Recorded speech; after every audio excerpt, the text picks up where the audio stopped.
Hello friends, हम लोग cardiovascular system में वॉल्वुलर डिफॉर्मिटीज देख रहे हैं फ्रेंड्स। आज हम लोग वॉल्वुलर डिफॉर्मिटीज में माइट्रल वॉल्व प्रोलैप्स चैप्टर देखने वाले हैं फ्रेंड्स। माइट्रल वॉल्व प्रोलैप्स मतलब क्या होता है फ्रेंड्स? जो माइट्रल वॉल्व की प्रॉपर जो पोजीशन रहनी चाहिए, नॉर्मल पोजीशन, वो नॉर्मल पोजीशन नहीं रहती, वो नॉर्मल पोजीशन से जरा सा डिस्प्लेस हो जाता है, उसी को बोलते हैं माइट्रल वॉल्व प्रोलैप्स। हम लोग जरा सा डायग्रामेटिक देख लेते हैं कि माइट्रल वॉल्व प्रोलैप्स में होता कैसा है फ्रेंड्स। ठीक है, समझो ये हमारा हार्ट है। ठीक है, समझो ये हमारा हार्ट है और ये हमारे हार्ट में ये समझो माइट्रल वॉल है। ठीक है, ये क्या है? माइट्रल वॉल है। ये left atria, left ventricle, right atria, right ventricle. ठीक है, और ये एवर्टा है। एवर्टा में से जब लेफ्ट वेंट्रिकल ब्लड पंप करता है, ऑल ओवर बॉडीज में एवर्टा से ब्लड जाता है। ठीक है, ठीक है फ्रेंड्स, क्या होता है जब लेफ्ट वेंट्रिकल फोर्सफुली ब्लड को पंप करता है ना, लेफ्ट वेंट्रिकल फोर्सफुली ब्लड को जब पंप करता है तब ये पूरा ब्लड ये एवर्टा में से ये left ventricle forcefully blood pump करने के बाद क्या होता है फ्रेंड्स, ये माइट्रल वॉल्व प्रॉपर्ली क्लोज होनी चाहिए। नॉर्मली माइट्रल वॉल्व क्या होता है फ्रेंड्स, यहाँ से क्लोज होती है और ये लेफ्ट वेंट्रिकल में का ब्लड लेफ्ट एट्रियम में नहीं जाता और ये पूरा का पूरा ब्लड एवर्टा में से ऑल ओवर बॉडी में जाता है। लेकिन माइट्रल वॉल्व प्रोडक्ट्स में क्या होता है फ्रेंड्स, जो माइट्रल वॉल्व की जो पोस्टीरियर कफ है ना, माइट्रल वॉल्व की पोस्टीरियर कफ लूज पड़ जाती है। ठीक है, माइट्रल वॉल्व की पोस्टीरियर कफ लूज पड़ जाती है।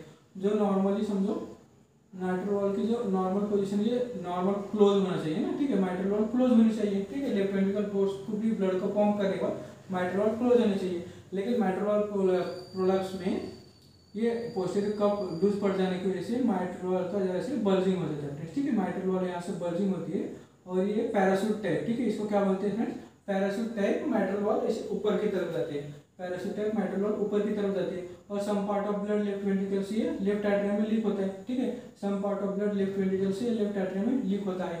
इसी को बोलते हैं फ्रेंड्स माइट्रल वॉल्व प्रोलैप्स। मतलब प्रॉपर्ली जो क्लोज होनी चाहिए माइट्रल वॉल्व क्लोज नहीं होती और जरा से बल्ज होती है। ठीक है, यहाँ से डिस्प्लेस होती है नॉर्मल पोजीशन से और ये पैराशूट टाइप, ठीक है, ये पैराशूट टाइप यहाँ से मतलब ऊपर की तरफ जाती है और यहाँ से जरा सा some part of blood leak होता है। Some part of blood leak होने के बाद ये लेफ्ट वेंट्रिकल से ब्लड लेफ्ट एट्रियम में मिक्सिंग ऑफ ब्लड होता है। ठीक है, ये फ्रेंड्स माइल्डली ऐसे पेशेंट में जरा सा माइल्ड सिम्टम्स दिखाई देते हैं माइट्रल वॉल्व प्रोलैप्स में। लेकिन ये माइट्रल वॉल्व प्रोलैप्स आगे जाके फ्रेंड्स माइट्रल रिगर्जिटेशन में कन्वर्ट होते हैं। ठीक है, माइट्रल वॉल्व प्रोलैप्स आगे जाके माइट्रल रिगर्जिटेशन में कन्वर्ट होते हैं और जरा सा अच्छी तरह से पेशेंट को सिम्टम्स वगैरह दिखाई देने लगते हैं फ्रेंड्स वहाँ पे।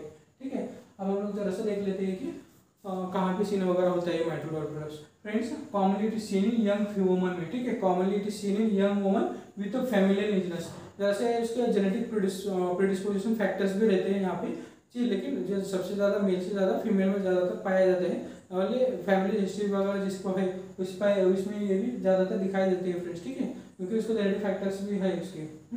जैसे जेनेटिक फैक्टर्स वगैरह रहते हैं, जैसे सिर्फ ध्यान में रखना है, लेकिन हमें ध्यान में क्या रखना है, ज़्यादातर फीमेल में ज़्यादातर दिखाई देते हैं फ्रेंड्स। ठीक है, उसके कॉजेस हम लोग देखते हैं। ठीक है, mild MVP it is often seen in patients with anxiety neurosis. जो एंजाइटी वगैरह पेशेंट रहते हैं ना, एंजाइटी वगैरह पेशेंट में पाल्पिटेशंस वगैरह रहता है, पाल्पिटेशंस की वजह से वगैरह ये एंजाइटी न्यूरोसिस पेशेंट में ये रह सकते हैं। रोमेटिक हार्ट डिसीजेस के पेशेंट में ये हमने जैसे देखा कि माइट्रल रिगर्जिटेशन, माइट्रल स्टेनोसिस वगैरह, जो mitral valve highly haemodynamic stress वहाँ पे रहता है, इसमें माइट्रल वॉल्व प्रोलैप्स ज़्यादा से डिसीजेस रहती है। ये रोमेटिक ओरिजिन की भी ये फ्रेंड्स दिखाई देते हैं। जो आईएलडी के पेशेंट में, क्योंकि वहाँ पे लेफ्ट वेंट्रिकल डायलेटेशन रहता है, आईएलडी के पेशेंट में, लेफ्ट वेंट्रिकल हाइपरट्रोफी के पेशेंट में यहाँ पे क्या होता है फिर लेफ्ट वेंट्रिकल डायलेटेशन होता है ना, लेफ्ट वेंट्रिकल डायलेटेशन होता है, उसकी वजह से माइट्रल वॉल्व प्रोलैप्स दिखाई देती है। कोंजेनिटल हार्ट डिजीजेस वगैरह है, वहाँ पे ये लेफ्ट वेंट्रिकल डायलेटेशन की वजह से माइट्रल वॉल्व प्रोलैप्स दिखाई देते हैं फ्रेंड्स। ठीक है, ये होगा माइट्रल वॉल्व प्रोलैप्स को कॉजेस है। अब हम जैसा उसके क्लिनिकल फीचर्स देख लेते हैं फ्रेंड्स। मैंने जैसे कि पहले बोला कि माइट्रल वॉल्व प्रोलैप्स में माइल्ड जो केसेस रहते हैं वहाँ पे सिम्टम्स वगैरह नहीं दिखाई देते, लेकिन माइट्रल वॉल्व प्रोलैप्स जैसे ही डिसीज से प्रोग्रेस होते हैं वो माइट्रल रिगर्जिटेशन में कन्वर्ट होता है और माइट्रल रिगर्जिटेशन में जाने के बाद उसके सिम्टम्स वगैरह दिखाई देते हैं फ्रेंड्स। ठीक है, जरा सा हम लोग क्लिनिकल फीचर्स कुछ है कैसे देख लेते हैं। ये यूजुअली असिम्टोमेटिक रहते हैं, लेकिन यहाँ पे जब हम लोग साइंस वगैरह देखते हैं ना, जब ऑस्कल्टेशन करते हैं, ऑस्कल्टेशन में क्या होता है फ्रेंड्स, देर में भी अटिपिकल सॉरी इसमें कुछ friends usually mitral valve prolapse के पेशेंट यूजुअली असिम्टोमेटिक रहते हैं। ठीक है, लेकिन जब माइट्रल वॉल्व प्रोलैप्स डेवलप होता है, जैसे कि मैंने बोला कि वो माइट्रल रिगर्जिटेशन में कन्वर्ट होगा, सिम्टम्स वगैरह दिखाई देते हैं और ऐसे पेशेंट में कई बार अटिपिकल चेस्ट पेन दिखाई देता है, कभी कभी चेस्ट पेन होता है पेशेंट को, अंजाइना मतलब पाल्पिटेशंस वगैरह पेशेंट में रहता है। फ्रेंड माइट्रोल प्रोडक्ट्स के पेशेंट में जब प्रेजेंटिंग कंप्लेंट लेके आते हो मैक्सिमम टाइम में पाल्पिटेशंस लेके आते हैं, और कई बार माइल्ड चेस्ट पेन कई बार रहता है, मतलब मैक्सिमम टाइम पे नहीं रहता लेकिन कई बार, लेकिन पेशेंट प्रेजेंटिंग कंप्लेंट क्या लेके आता है, पाल्पिटेशन लेके आते हैं कभी भी, ठीक है। और माइल्ड चेस्ट पेन अगर रहता है तो हमें जरा सा उसको डायग्नोस्टिकली देख लेना चाहिए फ्रेंड्स, ठीक है, क्योंकि माइट्रल प्रोडक्ट्स के पेशेंट तो माइट्रल रिगर्जिटेशन में कन्वर्ट होते हैं। जैसा हमें इसे ध्यान में रखना है कि पाल्पिटेशंस वगैरह जरा सा रखते हैं तो उनको अच्छी तरह से ईसीजी वगैरह 2D को वगैरह निकाल कर उसको डायग्नोसिस करके कंफर्मेशन के लिए लेके जाना फ्रेंड्स, ठीक है। ऐसे केसेस में हम लोग जरा सा साइन मतलब हार्ट साउंड ऑस्कल्ट करते हैं ना, हार्ट साउंड ऑस्कल्टेशन में हमें क्या दिखता है, वहाँ पे mid systolic non ejection click दिखता है, क्योंकि यहाँ पे क्या होता है फ्रेंड्स, जब माइट्रल वॉल जो क्लोज होनी चाहिए ना वो प्रॉपर्ली क्लोज नहीं हो पाती, वो कैसा होता है उसका पैराशूट टाइप मतलब बल्जिंग होता है ना ऊपर की तरफ, यहाँ से some part of blood leak होता है, ठीक है, some part of blood leak होता है, इसकी वजह से जो जो इसकी क्या वजह mild systolic non ejection click सुनाई देता है, is here due to mitral valve products, ठीक है। Mid systolic non ejection click, ठीक है, mid systolic non ejection click यहाँ पे सुनाई देता है फ्रेंड्स, ठीक है। यहाँ में ऑस्कल्टेशन में ये दिखाई देता है, बाद में जैसे जैसे डिसीज प्रोग्रेस होता है ना वैसे वैसे हम लोग के एसपी साउंड जो माइट्रल रिगर्जिटेशन में दिखाई दिया था ना, ये सब जरा सा दिखाई देते हैं फ्रेंड्स बाद में।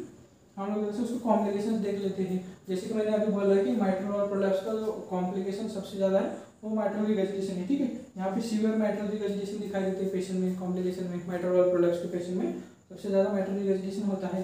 बाद में एंडोकार्डाइटिस वगैरह से इन्फेक्टिव पैथोलॉजी की वजह से जो डिसीजेस है ना, endocarditis in some patients with mitral regurgitation में दिखाई देता है, एंडोकार्डाइटिस विद माइट्रल रिगर्जिटेशन में देता है। बाद में एरिथमिया वगैरह पेशेंट में दिखाई दे सकता है फ्रेंड्स, ठीक है। एरिथमिया कौन सा रहता है, वेंट्रिकुलर टाइप का, सुप्रावेंट्रिकुलर टाइप का एरिथमिया रहता है फ्रेंड्स, और पेशेंट को लास्ट में चेस्ट पेन जो माइल्ड चेस्ट पेन रहता है वो अग्रेवेट होकर मॉडरेट चेस्ट पेन भी हो सकता है फ्रेंड्स, ठीक है। ये हो गया पेशेंट कॉम्प्लिकेशंस वगैरह।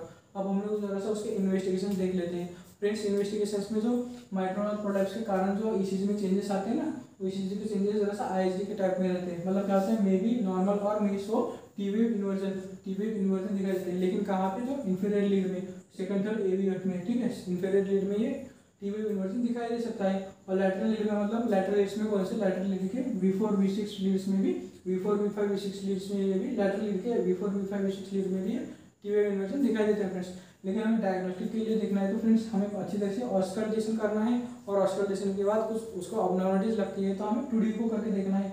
2D को में कंफर्मेशन हो जाता है कि ये इंजेक्शन क्लिक वगैरह कैसा पेशेंट प्रॉपर्ली ये माइट्रल रिगर्जिटेशन माइट्रल और प्रॉपर्ली क्लोज हो रही नहीं हो रही, हमें 2D को में सब दिखाई देता है फ्रेंड्स। लेफ्ट वेंट्रिकल डायलेटेशन वगैरह ये सब चीज़ें हमें 2D को में दिखाई देते हैं फ्रेंड्स, ठीक है।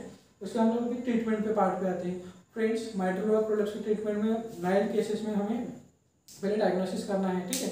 डायग्नोसिस करना, मैक्सिमम पेशेंट क्या होता है माइट्रल प्रोडक्ट्स के धीरे धीरे जो माइट्रल रिगर्जिटेशन में होते हैं ना अच्छी तरह से ट्रीटमेंट नहीं हो पाते, उसकी वजह से वो माइट्रल रिगर्जिटेशन में चले जाते हैं। अब हम लोग उसको ट्रीटमेंट में देखते हैं। सबसे पहले हम लोग बीटा ब्लॉकर्स देना है। बीटा ब्लॉकर्स क्या करते हैं फ्रेंड्स, ये कार्डियक वर्कलोड कम करते हैं ना, कार्डियक वर्कलोड कर लेते हैं और लेफ्ट वेंट्रिकल को फिलिंग के लिए टाइम देते हैं, ठीक है, लेफ्ट वेंट्रिकल फिलिंग के लिए टाइम देते हैं और लेफ्ट वेंट्रिकल प्रॉपर्ली उसको ब्लड पंप कर सकते हैं, इसलिए वो कार्डियक वर्कलोड रिड्यूस करता है बीटा ब्लॉकर्स, ठीक है। Beta 1 has activity on, beta 1 activity on, ठीक है, beta 1 activity on cardiac heart rate, ठीक है, it concern with the heart rate. अभी हम लोग उसको बीटा ब्लॉकर्स देना है। बीटा ब्लॉकर्स में क्या देंगे फिर, प्रोपेनोलॉल 20 to 40 mg वन से दे देना है, ठीक है। जब पाल्पिटेशन भी कम होता है, ऐसे पाल्पिटेशन भी कम होता है और जो कार्डियक जो वर्कलोड होता है ना, कार्डियक वर्कलोड कम होता है, ठीक है, इसलिए हमें पेशेंट को प्रोपेनोलॉल देना है, उससे पाल्पिटेशन भी और वर्कलोड भी कम होता है। नहीं तो tablet atenolol 50 mg daily useful करना है, लेकिन हम लोग ज़्यादातर प्रोपेनोलॉल यूज़ करते हैं, ठीक है। सिप्लार LA नाम से आती है, सिप्लार लॉन्ग एक्टिंग में आती है, ये प्रोपेनोलॉल रहता है, उसमें 20 to 40 mg वंस डे हम लोग यूज़ कर सकते हैं, ठीक है। Artificial chest pain and palpitations के लिए हमें ये बीटा ब्लॉकर्स देने हैं फ्रेंड्स, ठीक है। माइट्रल वॉल जब सर्जिकल ओपन ट्रीटमेंट करना है तो माइट्रल वॉल एप्लीकेशन करते हैं, ठीक है, माइट्रल वॉल एप्लीकेशन भी करते हैं, मतलब माइट्रल वॉल को टाइट करते हैं, जो पोस्टर का लूज पड़ा है ना उसको जैसे टाइट कर देते हैं, और सर्जिकल ऑप्शन में जाता है माइट्रल वॉल एप्लीकेशन बोलते हैं उसको, ठीक है।